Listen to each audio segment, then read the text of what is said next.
peut voir ça comme une forme de provocation de la part des Russes pour bien rappeler au Royaume du Maroc que si jamais il cherche à aller trop loin dans sa coopération avec les États-Unis et quelque part sur sa participation qui est somme toute logique, ce qu'on appelait auparavant le bloc occidental, reste à savoir si on va retourner vers la reconfiguration de blocs Est-Ouest ou si on ira vers autre chose de beaucoup plus complexe.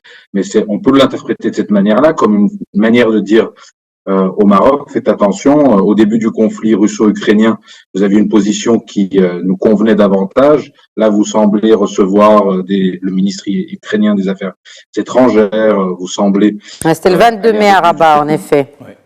C'est ça, du côté des Américains et des Européens. Donc, on peut le voir comme une manière de vouloir mettre un peu la pression sur le royaume. On peut le voir aussi comme une manière de donner un peu des gages au régime algérien, car on sait que le président algérien doit se rendre en Russie et que, bien évidemment, le partenariat algéro-russe va repartir de plus belle sur tout un tas de dossiers économiques, sécuritaires, etc.